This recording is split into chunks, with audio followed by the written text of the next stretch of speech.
Hello, welcome back to Mark's House and Garden UK. In this video I'm going to have a little bit of fun and make some zucchini fritti. Just give me a moment whilst I set this up for you, because it's a bit of a long story.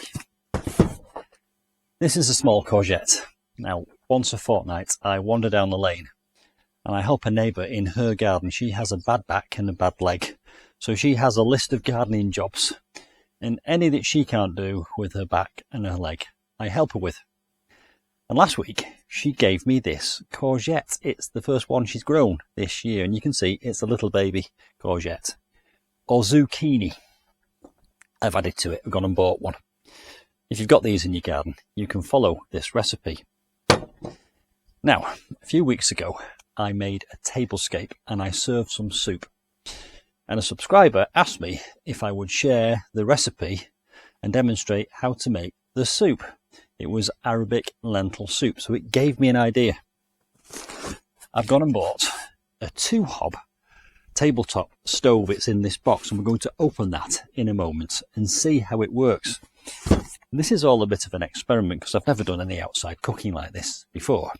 So this is an experiment in testing the double hob, but also making some zucchini fritti. Now, what else have I got here? I've got a mandolin.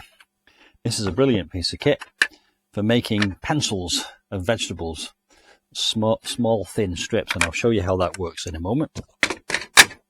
I've got a light fritter batter, which I've already made in advance, but I have demonstrated how to make the batter, and I'll put a link to that batter video at the end of this one, so if you want to do this you can do.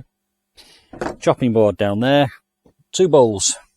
The first bowl is to put the chopped courgettes in after I've done them on the mandolin, and the second one is to drain the fat off.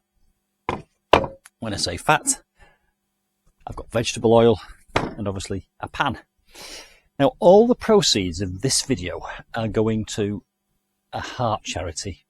Have not chosen one yet, possibly the British Heart Foundation, but possibly cardiac in the young. And there's a reason for that. It's because the first time I ever had zucchini fritti, they were made for us by a friend of ours called Tony.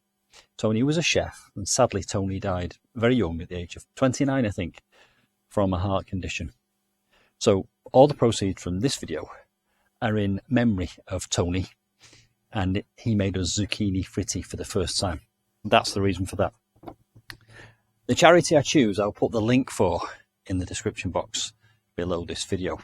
Right, so the first thing we're going to do is get this stove out and have a look at it. I've got a second camera here, by the way. I hope it's not too intrusive, but it's to try and get close-ups. So let's get this tabletop stove out of the box. I bought this off Amazon, and once again I will repeat myself. Anything you see me using in these videos is generally available on Amazon, and I put the Amazon links in the description box below this video.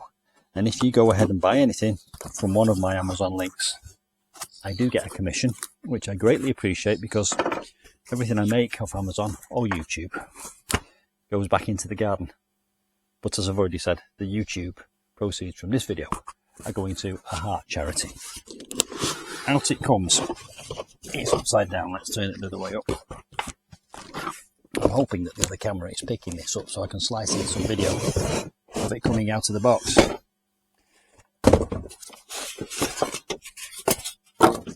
And here it is.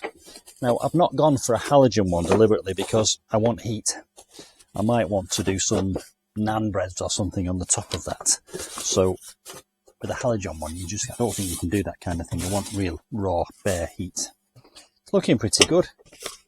It wasn't expensive, this. I think it was probably only about £39 or something like that. But I'll be able to use this for all kinds of things in the garden, not just doing videos, but I'll be able to invite guests around and possibly cook fondues on the table or something. Right, let's have a quick look at these instructions. Not one for reading instructions. I hope it's straightforward. It should be. Usual safety stuff. Picture of what's in here. Right, got to cure the hot plates. So basically that, I think, means just having it on full for a few minutes. and then it tells me how to use the temperature settings, well, maximum and minimum, and the buttons rotate. Straightforward instructions. I will cure it before I use it. It's told me I've got to do that, so there'll be a slight break in the proceedings whilst I cure it, but you won't notice. Right. That will be cured by the time I use it, I promise. Right. Let's cut the courgettes up. Let me just first of all tidy up a bit, get rid of it. It's a bit breezy today, so things like that blow around and sort of distract me and make noises off. So that's the batter. That's a lovely sort of coating consistency. So when I put the courgettes or zucchini in there, it will coat. Now this is one of those mandolins. It's a brilliant thing for slicing vegetables. I've already washed the vegetables and I've already washed my hands. You can use this for potatoes, to make sliced potatoes on top of a hot pot or in a dauphinoise. And it also comes with these other settings which have got sort of blades on, which as you push it through it makes pencil shapes. The one thing I would say is be extremely careful with it because it's very sharp. That setting there, by the way, that has no slicey bits on, so it just makes flat slices. And this one here makes very, very fine one, but in my experience the very fine one is too fine for zucchini fritti. Right, here we go. Let's top and tail these courgettes. That's the baby one. It's actually been in my fridge for a week because I've been waiting for this to arrive, but top and tail that one and top and tail this one, and then we'll see how we get on using the mandolin to slice it. So you put that there. The sliced food comes from underneath. Just make sure it's secured, nice and secure, and then you give you this to protect your hand. It's got these little spiky things on, so basically when you put your food on there, it holds it in place. Now, I want fritti that are about probably that long, so I can afford to cut that in half. Put that on there, and then basically, and I'm doing this the wrong way, I should probably do this from left to right, but the camera's there, so let's just demonstrate. Basically, you're sliding that down there, and underneath you get little pencils. So let's just do a few more, pushing it away from myself, keeping my fingers out of the way of the blade, and there we get these lovely pencils of courgette.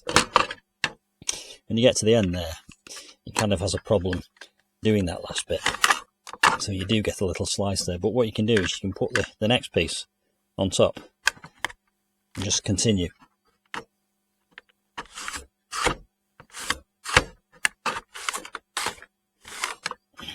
As you see, and here we are already with a nice little bowl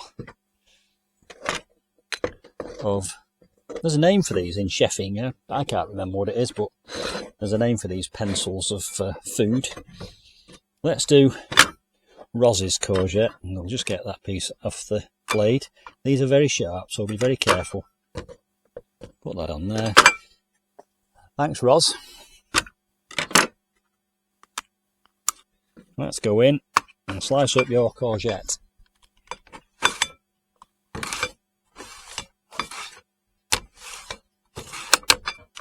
That's worked a treat. These last bits, I'll just use my knife.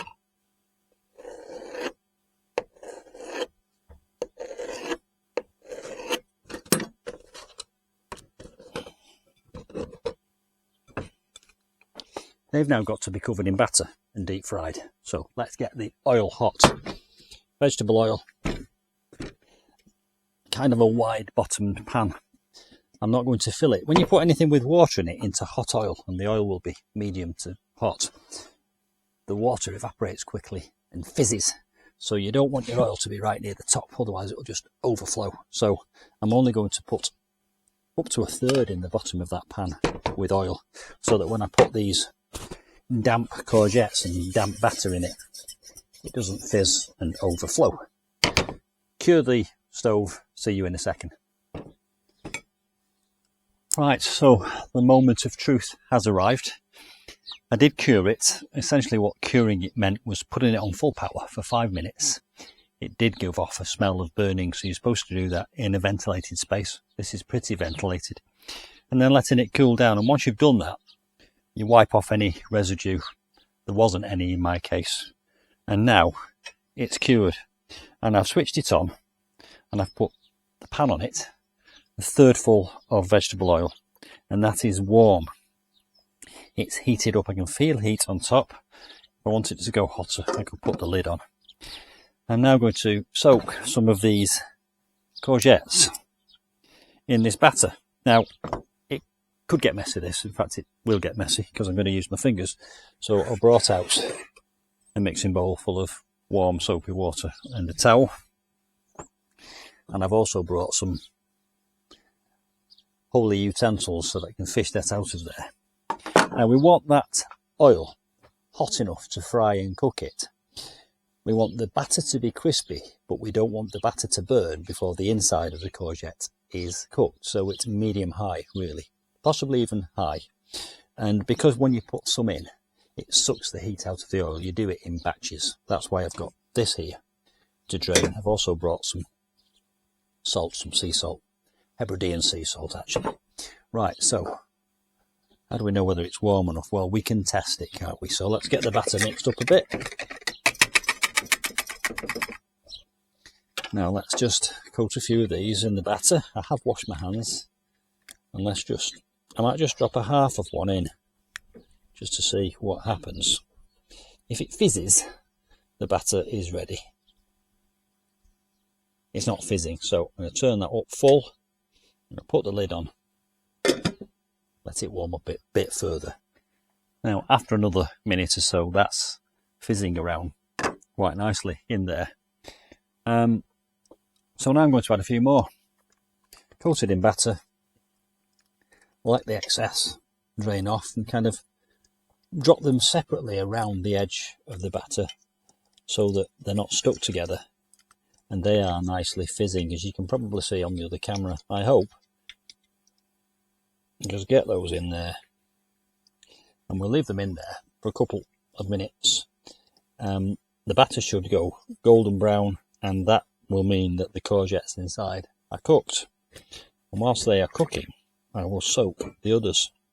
Now this batter has got some salt in it, but these will need more salt, which is why I brought that salt. So when I've drained them off on the kitchen towel over here, I will add a bit more salt. I've put that lid on there to bring the heat up. It really does make a difference. And you can keep these, you can do them in advance, but you've got to be careful because they can go a bit soggy. And if you want to heat them up again, put them in a very hot oven and they will heat up and stay crispy. So I'll see you in a few minutes when these are cooked, and then we'll do a taste test. So we're 5 or 6 minutes later and they are looking golden brown and crispy. So I'm now going to fish them out onto this kitchen roll and get the next batch into this fat. A couple of things I learnt there is that my pan lid, which I did put on to try and keep the heat up, has got a little hole in it there which allows for the steam to come out. If you don't have one of those, you can use a wooden spoon just to tilt it because you want the steam and the moisture to come out. Now I'm going to get the next set in.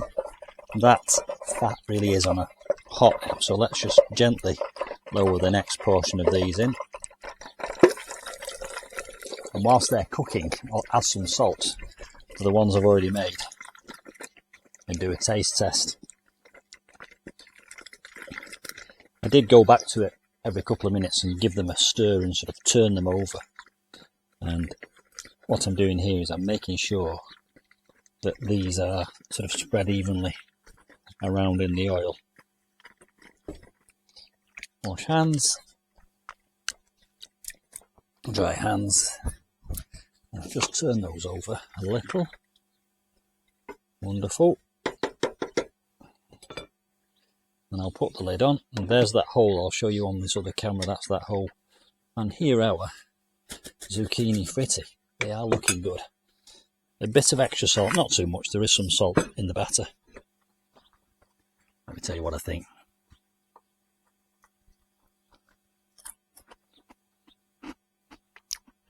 Wow. They really are good.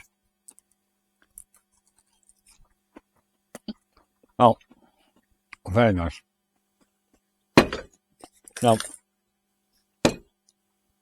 the irony hasn't escaped me that I'm doing fried food with salt in a video where the proceeds are going to a heart charity. But my intentions are good, and I will be going for a swim later. All things in moderation.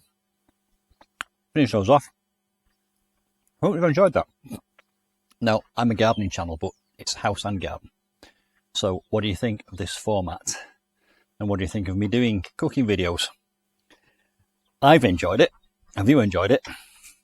And the next video I'll do will be the Arabic lentil soup. I'll see you soon for some more house and garden adventures. Bye for now.